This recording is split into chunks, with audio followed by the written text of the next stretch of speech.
जय राम जी की। भैया श्री भरत जी कह रहे हैं, जिन्होंने श्री रामचंद्र जी के विरह में अपने छलमंगुर शरीर को त्याग दिया, ऐसे राजा के लिए सोच करने का कौन प्रसंग है। सोच इस बात का है कि श्री राम जी, लक्ष्मण जी और सीता जी पैरों में बिना जूती के मुनियों का वेश बनाए वन वन में फिरते हैं। अजन बसन फल असन मही सेन डासी कुसपात, बसी तरु तर नित सहेत हिम आतप बरसा बात।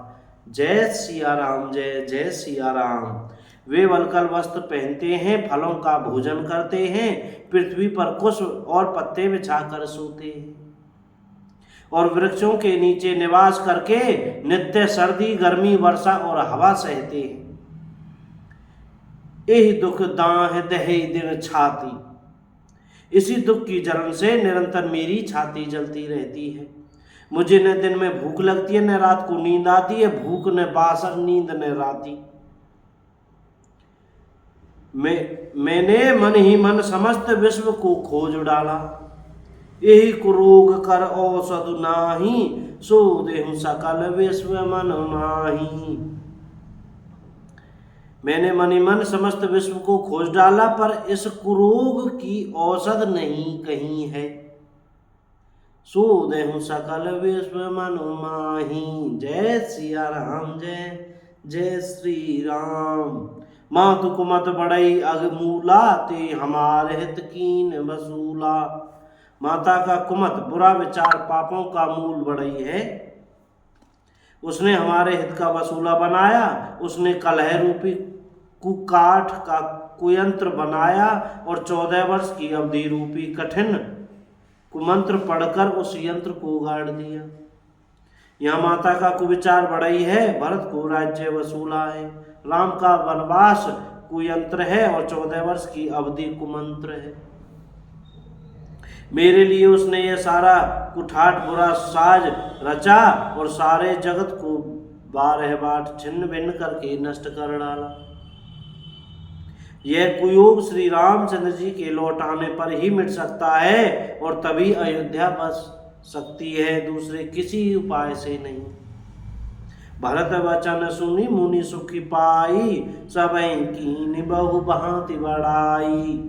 भरत जी के वचन सुनकर मुनि ने सुख पाया और सभी ने उनकी बहुत प्रकार से बड़ाई की। मुनि ने कहा, तात अधिक सोच मत करो, श्री रामचंद्र जी के चरणों का दर्शन करते ही सारा दुख मिट जाएगा।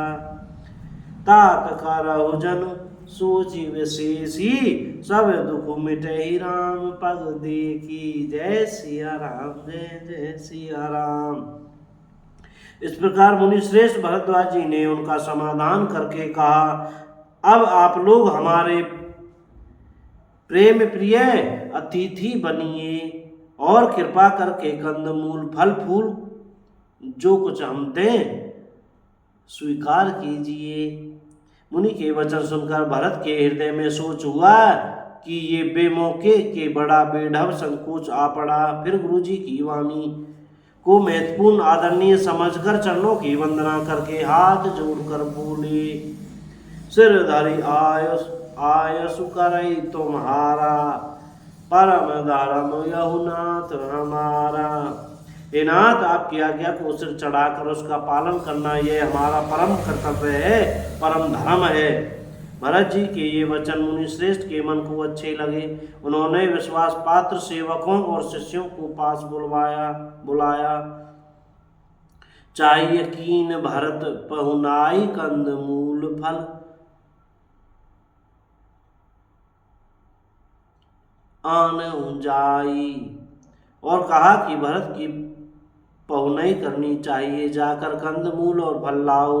उन्होंने नाथ बहुत अच्छा कहकर सिर नवाया और तब से बड़े आनंदित होकर अपने अपने काम को चल दिए। बोलो जय श्री सीताराम।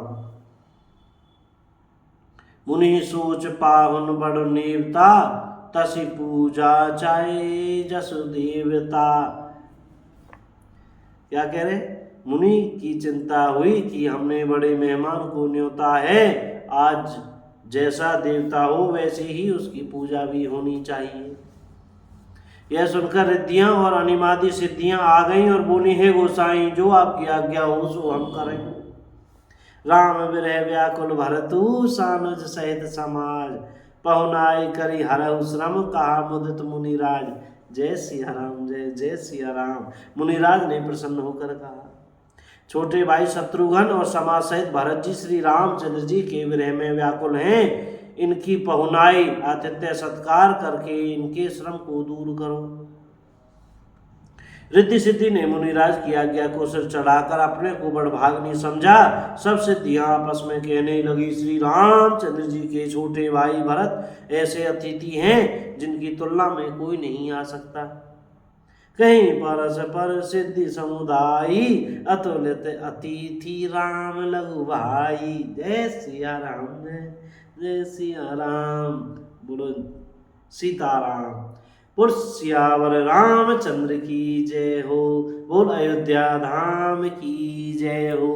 वृंदावन धाम की जय हो। चमेली वन धाम की जय हो। अपने अपने गुरु महाराज की जय, सब संतन की जय, बंसी वारे की जय हो। जय सिया राम।